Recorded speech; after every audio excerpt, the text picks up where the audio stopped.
ठीक है, कल एक क्वेश्चन बच गया था कि 4 पॉइंट दिए गए हैं तो उनमें से कौन सा क्वाड्रिलेटरल है ना। पैरेललोग्राम है कि रेक्टेंगल है कि स्क्वायर है कि रोम्बस है, ये पता लगाना था। तो उसमें 2 क्वेश्चन बताए थे, इसका तीसरा पार्ट बच गया था। तो गिवन 4 पॉइंट,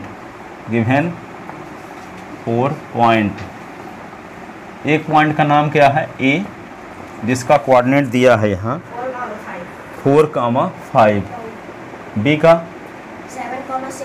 7,6, सी का 4,3 और डी का 1,2। तो आपको चेक करना है कि ये कौन सा क्वाड्रिलेटरल है। चलो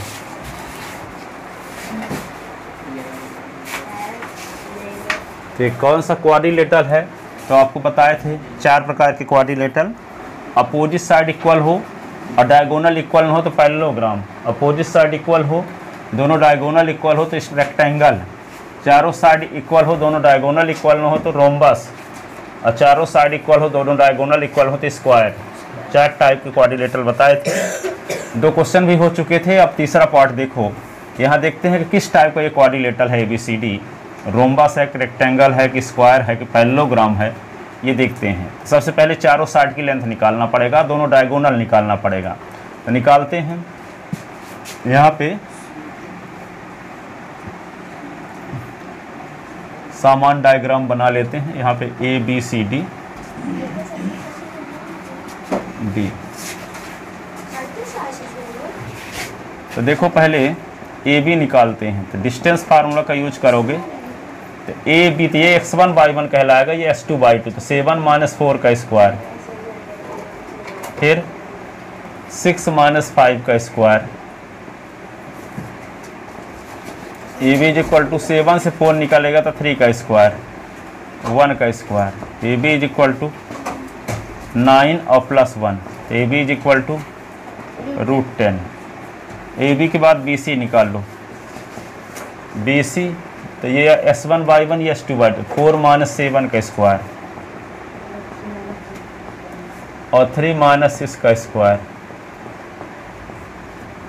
BC = 4 - 7 तो -3 का स्क्वायर, -3 का स्क्वायर। BC = 9 और ये 9, BC = 9 - 9 = 18, तो BC = 2 × 3 × 3, 3 का पेयर बन रहा है, तो BC = 3√2। अब क्या निकालेंगे, CD, तो C से D तक की डिस्टेंस निकालोगे तो क्या होगा, 1 - 4 का स्क्वायर और 2 - 3 का स्क्वायर। तो CD = क्या होगा, -3 का स्क्वायर और ये होगा -1 का स्क्वायर। CD = होगा 9 और +1, CD = होगा √10। AD निकालते हैं। AD जब निकालेंगे तो क्या होगा, 1 - 4 का स्क्वायर और 2 - 5 का स्क्वायर। ये क्या होगा AD, तो ये 1 - 4 तो -3 का स्क्वायर और -3 का स्क्वायर, तो = √9 + 9, √18। 18 को लिख सकते हैं 2 × 3 × 3, 3√2। देखते कि यहाँ AD क्या आ गया, 3√2। तो AD तो BC भी देख लो क्या है, 3√2। ठीक है, AB क्या है आपको, AB √10, तो CD भी √10 है। अब डायगोनल आमने सामने की साइड इक्वल हो गई, यदि डायगोनल इक्वल हो जाए तो रेक्टेंगल, और डायगोनल इक्वल नहीं हुए तो पैरेललोग्राम। ठीक है, अपोजिट साइड इक्वल हो और दोनों डायगोनल इक्वल हो तो रेक्टेंगल, अपोजिट साइड इक्वल हो, डायगोनल इक्वल ना हो तो क्या होगा, पैरेललोग्राम। तो AC भी निकालें और BD निकालें तो पता चले कि रेक्टेंगल और पैरेललोग्राम में से क्या है। ठीक है, तो डायगोनल निकालते हैं AC, तो A से C तक की डिस्टेंस निकालो। AC क्या, ए और ये सी, तो 4 माइनस 4 का स्क्वायर, 3 माइनस 5 का स्क्वायर, तो A C is equal to 0, 3 minus 5 तो -2 का square, A C is equal to 4, A C is equal to 2 into 2, A C is equal to 2, A C is equal to 2, A C is equal to 2। अब क्या B D निकालते हैं, B से D तक की distance 1 minus 7 का square, 2 minus 6 का square, B D is equal to क्या होगा, 1 माइनस 7 तो -6 का स्क्वायर, -4 का स्क्वायर,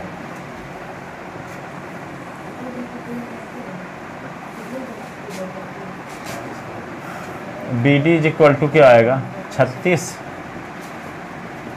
4 चौक 16, B D is equal to 36 16 जोड़ दो क्या आएगा, 52, 13 चौको 52, तो B D is equal to 2 into 2 into 13, 2 का पेयर बन रहा है, तो 2 रूट 13, 2 रूट 13, तो यहाँ पे A C is not equal to B D है।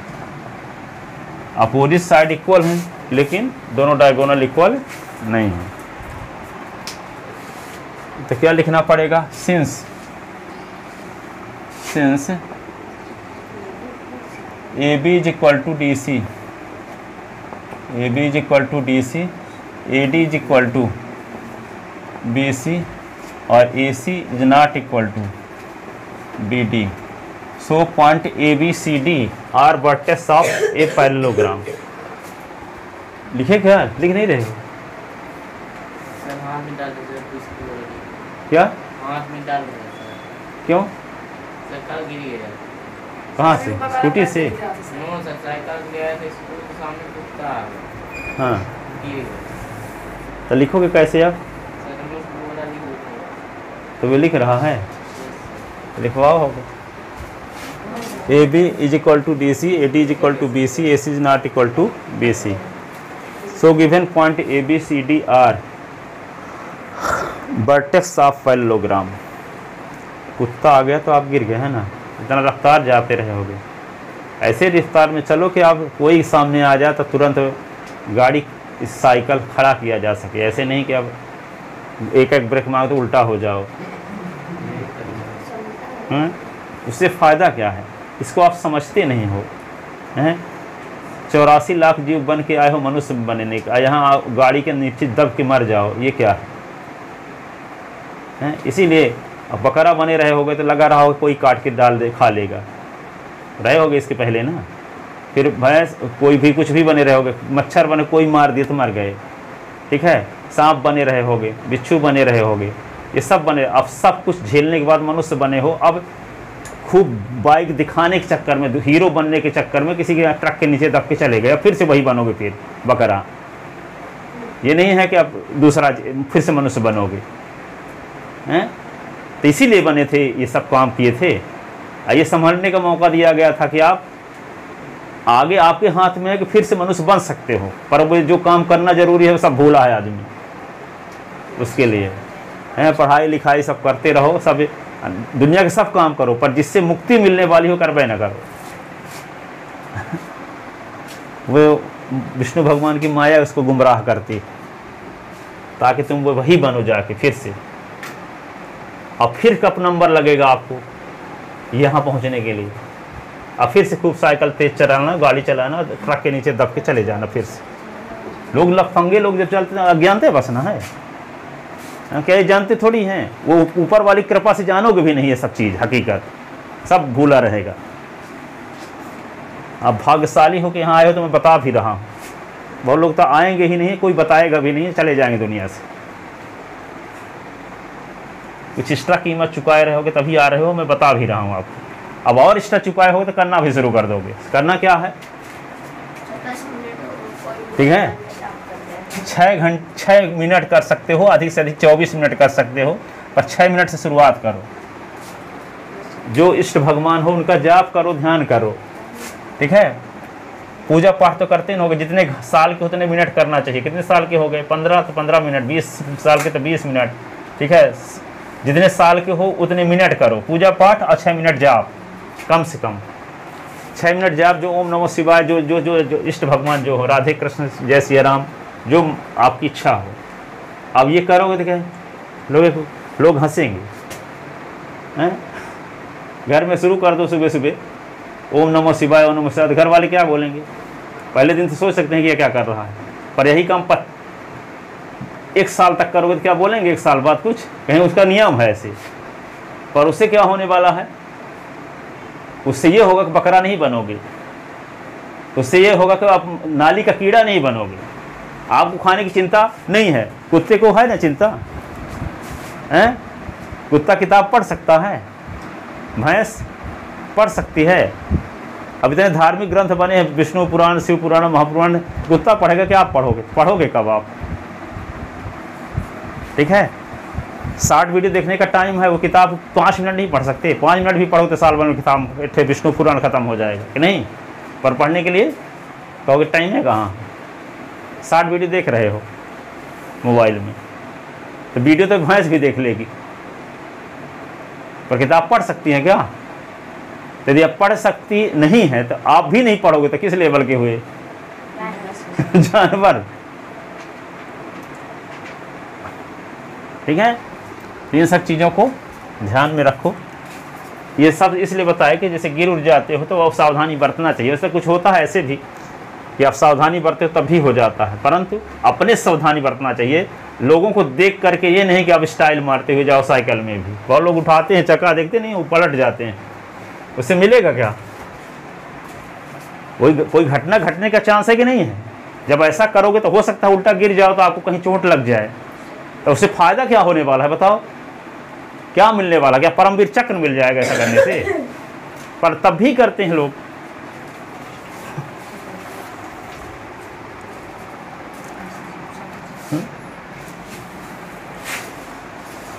लिख लेते ना। अब देखो,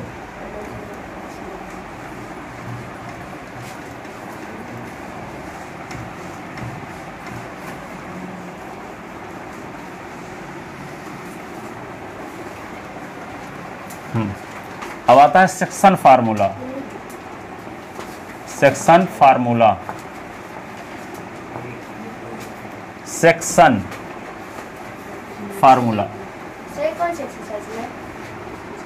7.2 की डायरेक्शन में सेक्शन 2 ही एक्सरसाइज है। इतना वैसे भी 2 एक्सरसाइज सब में है, 2 या 3 एक्सरसाइज ज़्यादा किसी में नहीं है। इतना आसान मैथ आ गई है। पहले 6, 7 एक्सरसाइज रहती थी, अब 2 या 3। पिछले साल वाले में 4 पैराग्राफ नहीं, पिछले साल तो यही मैथ थी, इसके पहले आया ऐसा था 2 साल पहले। देखो सेक्शन फार्मूला, सुनो सेक्शन फार्मूला क्या होता है। अब इस सभी से पूछेंगे, इसके बाद हम उसको लिखेंगे। यहाँ ए और बी 2 पॉइंट हैं जिनका कोऑर्डिनेट आपको पता है। ए का कोऑर्डिनेट मान लो S1/1 है और बी का कोऑर्डिनेट क्या है? S2/2 है। अब एक पॉइंट है सी, एक पॉइंट है सी जिसका कोऑर्डिनेट मान लो S/y है। तो ये लाइन सेगमेंट ए बी को 2 रेशियो M1 रेशियो M2 के रेशियो में डिवाइड करता है। पॉइंट सी जैसे 2:3, 3:4, 4:5, 5:6, 6:7, तो इसको मान स्टैंडर्ड फॉर्म में क्या लिख दिए? M1:M2। ठीक है। तो यहाँ पे लाइन सेगमेंट ए बी को एक पॉइंट सी M1:M2 के रेशियो में डिवाइड करता है। तो सी का कोऑर्डिनेट कैसे निकालोगे? CS/y = ये निकालना हो तो क्या लिखते हैं? सुनो यहाँ M1 × S2 plus M2 × S1 अपान M1 + M2, फिर M1 × Y2 plus M2 × Y1 अपान M1 + M2। तो पहले लिखेंगे M1 × S2 plus M2 × S1 अपान M1 + M2, फिर M1 × Y2 plus M2 × Y1 अपान M1 + M2। ये हुआ। बीच में इंटू है ना? ये बीच में कामा, ये एब्सिसा होगा, ये ऑर्डिनेट 6 डिवीजन पॉइंट का, ये डिवीजन पॉइंट का ये एब्सिसा है और ये डिवीजन पॉइंट का ऑर्डिनेट है, यहाँ कामा लगा है, ठीक है। तो लाइन सेगमेंट ए बी को m1 रेशियो m2 के रेशियो में डिवाइड करने वाले पॉइंट का कोऑर्डिनेट क्या होता है, m1 into s2 plus m2 into s1 अपान m1 प्लस m2, फिर m1 into by 2 plus m2 into by 1 upon m1 plus m2, ठीक है। तो लाइन सेगमेंट ए बी को m1 रेशियो m2 के रेशियो में डिवाइड करने वाले पॉइंट का कोऑर्डिनेट क्या होता है, m1 into s2 plus m2 into s1 अपान m1 प्लस m2, फिर m1 into by 2 plus m2 into by 1 upon m1 plus m2, ठीक है। Coordinate, the coordinate of a point, coordinate of a point which divide line segment AB, line segment AB in the ratio m1 ratio m2,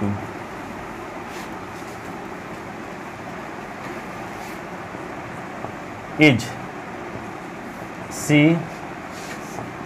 x comma y की value किससे दी जाएगी, m1 कामन m1 s2 plus m2 x1 upon m1 plus m2 m1 by 2 plus m2 by 1 upon m1 plus m2।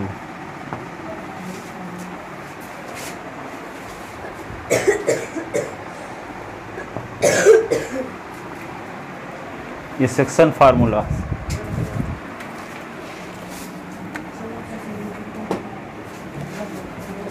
अब यदि मान लो C point, देखो यदि पॉइंट सी ए बी का मिड पॉइंट है तो m1 m2 के इक्वल हो जाएगा।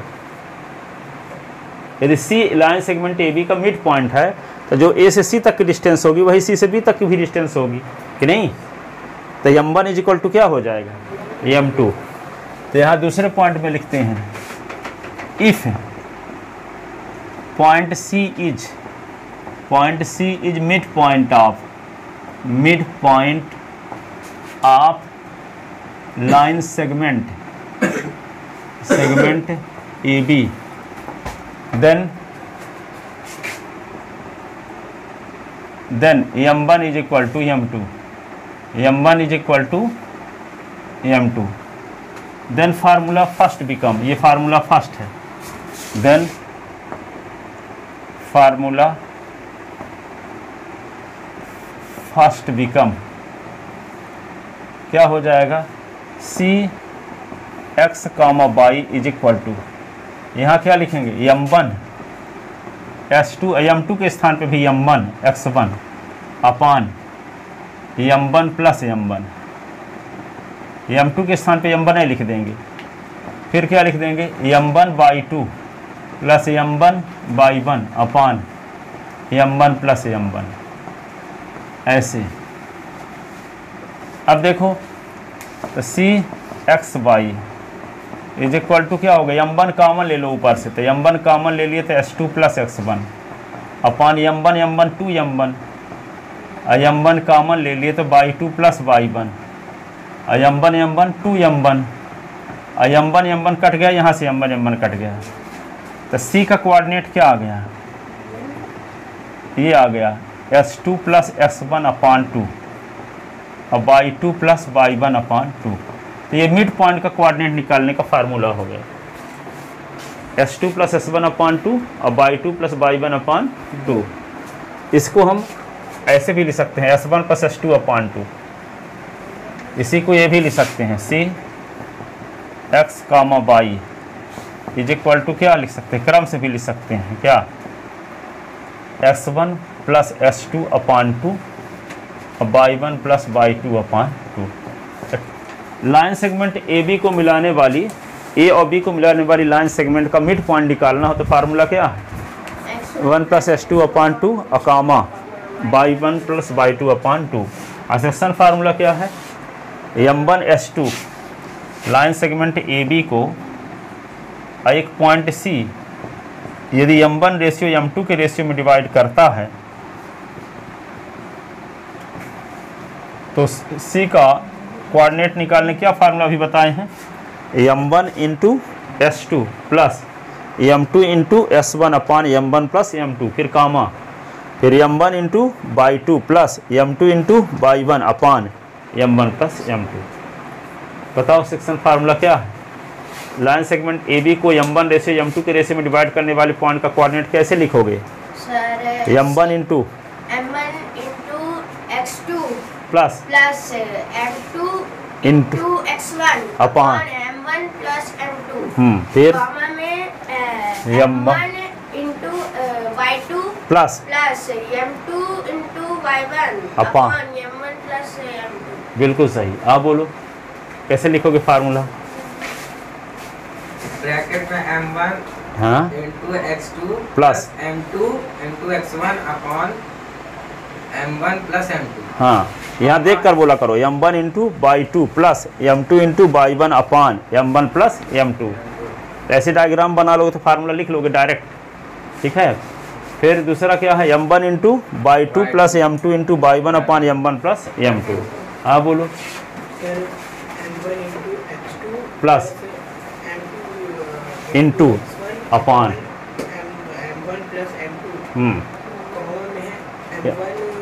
Into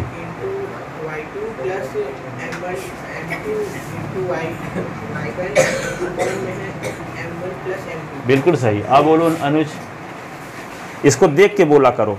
M1 into S2 M1 into x2 plus M2। अरे यहाँ देख के बोलो ना, M1 into S2 plus M2 into S1 upon M1 plus M2, M1 into by two plus M2 into by one upon M1 plus M2। देख के बोलो M1 into x2 plus M2 into y1। हाँ, पहले M1 into इसका पहला coordinate plus M2 into इसका पहला coordinate अपान M1 plus M2, फिर M1 इंटू इसका दूसरा कोऑर्डिनेट प्लस M2 इंटू इसका दूसरा कोऑर्डिनेट अपान M1 प्लस M2। अब बोलो फिर से M1 into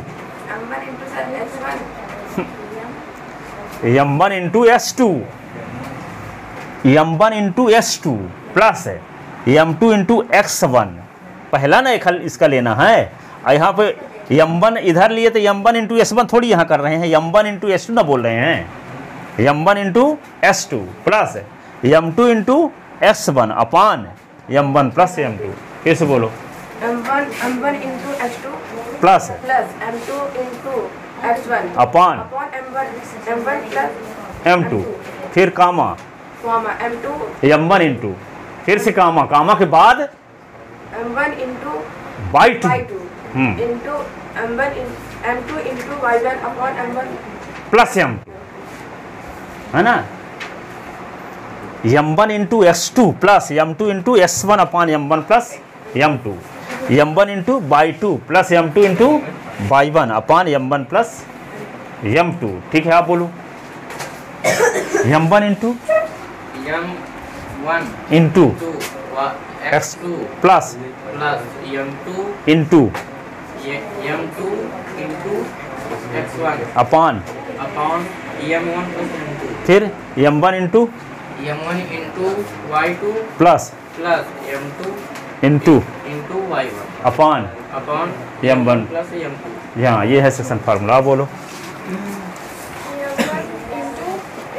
into x2 plus M2 into x1 upon M1 plus M2 हाँ comma M1 into y1 plus M1 into by two plus M2 into y1 upon M1 plus M2। यहाँ देख के ना बोला करो, यहाँ देखो M1 into S2 M2 into S1 upon M1 plus M2, M1 into by two plus M2 into by one upon M1 plus M2।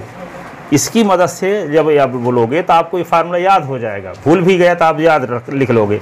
m1 into S2 plus m2 into S1 upon m1 plus m2, m1 into y2 plus m2 into y1 upon m1 plus m2। लिखो, बैठो, आप बोलो।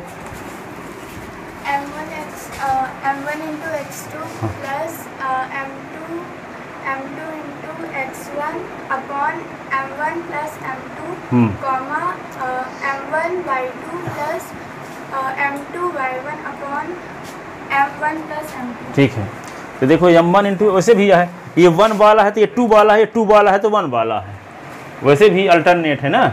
और नीचे m1 plus m2, यहाँ 1 वाला है तो 2 वाला है, लेकिन यहाँ x का यूज करना है, यहाँ y का यूज करना है। तो m1 इंटू y1 तो बोलोगे नहीं, उल्टा, क्योंकि 1 है तो 2 वाला चाहिए ना, और 2 वाला है तो 1 वाला चाहिए। ठीक है, यहाँ 1 वाला है तो 2 वाला चाहिए, 2 वाला है तो 1 वाला चाहिए, 1 वाला है तो 2 वाला चाहिए, 2 वाला है तो 1 वाला चाहिए।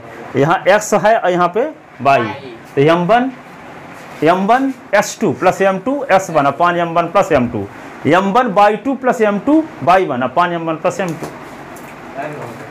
और टेक्निक याद हो गया ना, 1 वाला है तो 2 वाला, 2 वाला है तो 1 वाला। ठीक है, और नीचे m1 प्लस m2 है ही, पहले वाले में s बोलना है, दूसरे वाले में y बोलना है, m1 y2 plus m2 y1 अपान m1 प्लस m2। आप बोलो, बिना देखे अब बोलो। m1 x2 plus m2 x1 upon m1 plus m2 कामा m1 y2 plus m2 y1 अपान m1 plus m2। आप बोलो। भाई इजी हो गया है। m1 x2 plus m2 x x1 upon m1 plus m2, m1 plus m2, फिर m1 y2 plus m2 y1 upon m1 plus m2। आप बोलो। m1 S2 x2 plus m2 x1 upon m1 m1 plus m, हाँ, comma m1 by m y2, y2 plus m2 y1 upon m1 plus m2। आप बोलो। m1 into x2 plus m2 into y x1 अपान upon m1 plus m2, फिर m1 into m1 into y2 plus m2 into y1 upon m1 plus m2। ठीक है, आप बताओ। m1 into m1 into x2 plus m2 into x1 upon m1 plus m2, फिर और m1 plus m1 into m1 into y2 y2 plus x m2 into y1 अपान। m1 plus m2। आप बोलो जल्दी से। हाँ बोलो। m1 Yes. m1 x2 plus m2 x1 upon m1 plus m2 हाँ m1 y2 y2 plus m2 y1 अपान। m1 plus m2। ठीक है, आप बोलो। m1 x2 plus m2 x1 upon m1 plus m2 हाँ comma m1 y2 plus m2 y1 upon m1 plus m2। ठीक है, बैठ जाओ। आप बताओ मिड पॉइंट का कोऑर्डिनेट कैसे निकालोगे? मिड पॉइंट का sir x1 plus S2 x2 upon 2 comma y1 plus y2 upon 2। आप बोलो मिड पॉइंट का।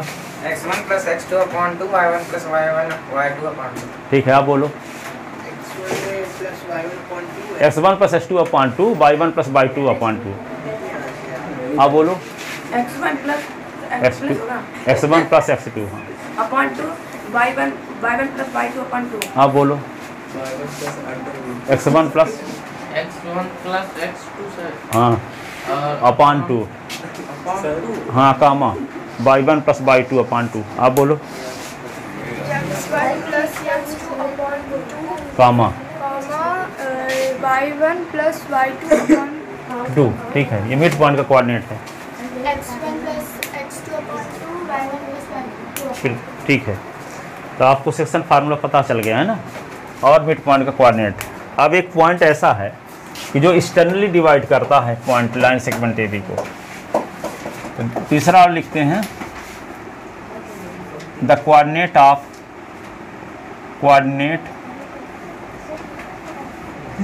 ए point which divide line segment A B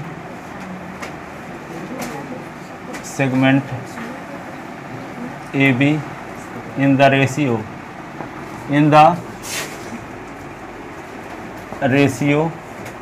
m1 ratio m2 internally का मतलब ये होता है कि ए बी के अंदर सी कहीं ना कहीं है, जैसे बताए हैं आपको m1 और ये m2, तो ये सी एक्स वाई। तो सी का कोऑर्डिनेट तो आप जो अभी जानते हो, ये बताया गया एस कामा वाई कैसे निकालोगे, m1 s2 plus m2 s1 अपान m1 plus m2, m1 y2 plus m2 y1 अपान m1 प्लस m2। पूछे ये कि बहुत सारे जब पूछा ना जाए ना, तो बहुत सारे स्टूडेंट ऐसे होते 4-4 महीने तक उनसे सेक्शन फार्मूला बनते नहीं है। अब आज पढ़ाई आज ही बनने लगा, आप लोगों सब रोज़ पूछा करेंगे, तो क्या होगा 10 दिन में? फर्राटेदार बोलोगे कि नहीं? तो m1 s2 plus m2 s1 अपान m1 plus m2 m1 y2 plus m2 y1 अपान कहाँ पे विच divide DIVIDE which divide line segment A B in the ratio m1 ratio m2 internally का मतलब ये हुआ कि सी पॉइंट ए बी के अंदर कहीं ना कहीं है, और एक्सटर्नली का मतलब ए बी के बाहर सी है, ठीक है। Internally the coordinate of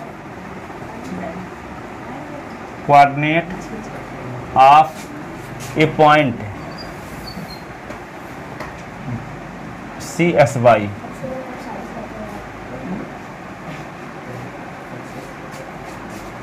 coordinate of a point which divide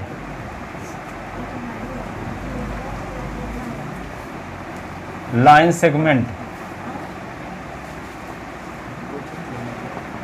AB in the ratio m1 ratio m2 externally देखो यहाँ दोनों में अंतर है, वहाँ इंटरनली लिखा है, यहाँ एक्सटर्नली। इसका मतलब क्या होगा, ये ए है और ये बी है, सी कहीं ना कहीं पॉइंट होगा ऐसे। जैसे यहाँ से ए से सी तक की डिस्टेंस m1 है, तो ए से सी तक की डिस्टेंस क्या होगा m1, और ये सी से बी तक की डिस्टेंस m2, और ये कोऑर्डिनेट है s1 y1, और ये कोऑर्डिनेट है s2 y2। हाँ, और ये एस वाई निकालना है आपको। इसके लिए फार्मूला ये होता है सी एक्स वाई, तो यहाँ पे वही रहेगा लेकिन माइनस बीच में लगा दोगे। क्या लिख दोगे, m1 s2 minus m2 s1 अपान m1 minus m2, m1 y2 minus m2 y1 अपान m1 minus m2। External division point है तो माइनस लगेगा, इंटरनल है तो प्लस लगेगा। मिड पॉइंट है तो जानते हैं s1 plus s2 upon 2 y1 plus y2 अपान 2। 3 फार्मूले हैं क्वेश्चन में सब दिया रहेगा इंटरनली के एक्सटर्नली। हाँ, इंटरनली रहेगा तो ये वाला लगाओगे, एक्सटर्नली रहेगा तो ये वाला लगाओगे।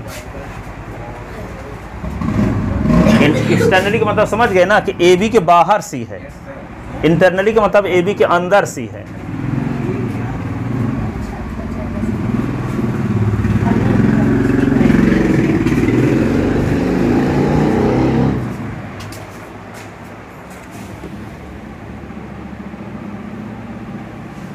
ठीक है।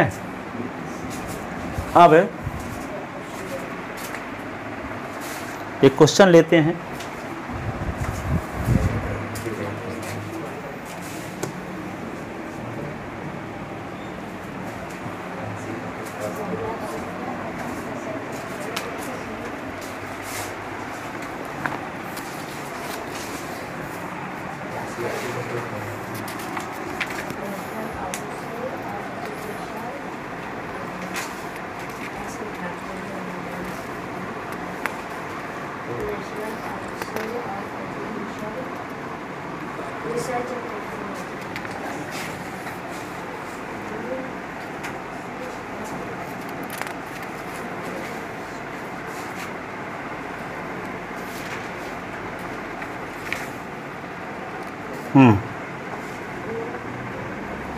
देखो क्वेश्चन है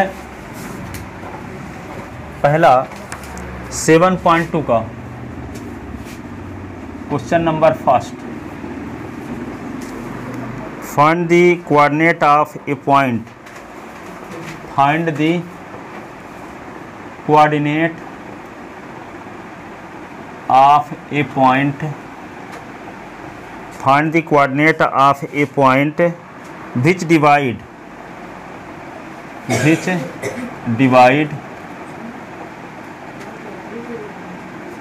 divide line joining the point,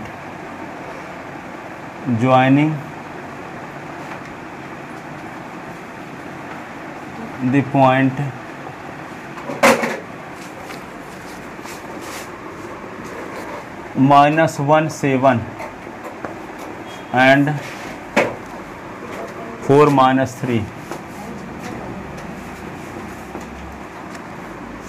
in the ratio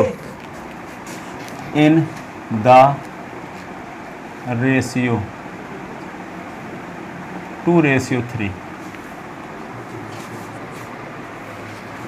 ठीक है, 2:3 दिया है, कुछ दिया नहीं है इंटरनली एक्सटर्नली, कुछ लिखा ही नहीं, इंटरनली लगाओगे।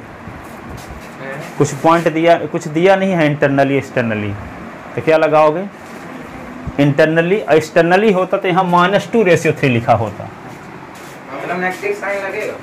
हाँ निगेटिव साइन लगा होता तो समझ जाना एक्सटर्नल डिवीजन पॉइंट।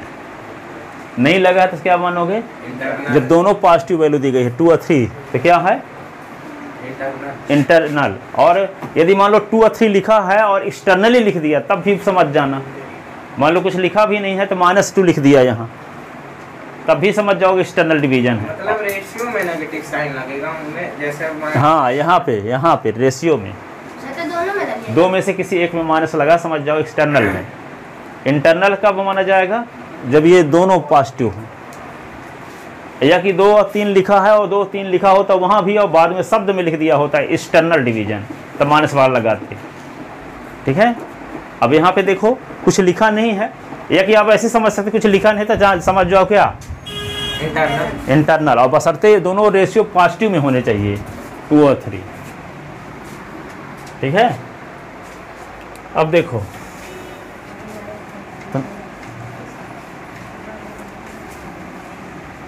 शायद आपको इसमें दिए ना हो एक्सटर्नल वाला, इंटरनल वाला लगता है दिए नहीं है इसमें इस साल, एक्सटर्नल वाला कोई पॉइंट क्वेश्चन नहीं है।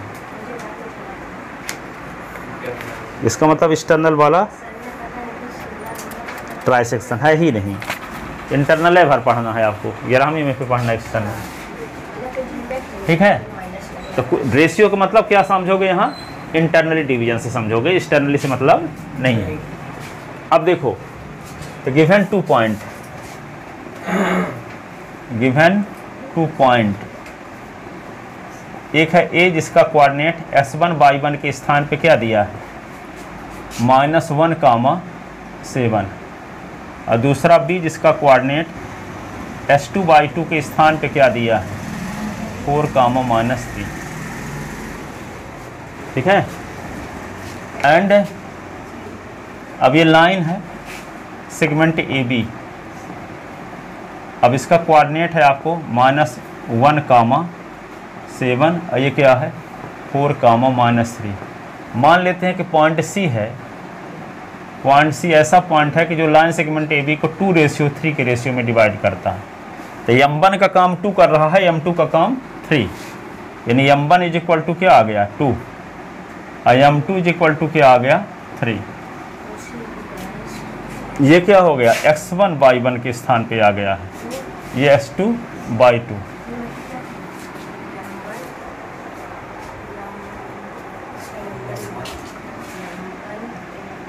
तो let point C divide, let point C x y divide line segment A B in the ratio in the ratio 2:3. then bisection formula, then bisection formula क्या जानते हो? सी एक्स वाई का कोऑर्डिनेट इस प्रकार से दिया जाएगा, m1 s2 plus m2 s1 upon m1 plus m2, m1 by 2 plus m2 by 1 upon m1 plus m2। ऐसे x कामा बाई, तो m1 के स्थान पे क्या लिख दोगे? m1 के स्थान पे 2 है। ऐसे भी यदि आपको फार्मूला का ध्यान ना रखना हो तो ऐसे कर दो, 2 into 4 plus 3 into -1 upon 2 plus 3, फिर 2 into -3 plus 3 into 7 upon 2 plus 3। Technique आपको यदि पता चल गई हो, 2 into 4 plus 3 into -1 upon 2 plus 3, फिर 2 into -3 plus 3 into 7 upon 2 plus 3, 2 into 4 plus 3 into -1 upon 2 plus 3, और फिर 2 इंटू -3 3 इंटू 7 अपॉन 2 प्लस 3।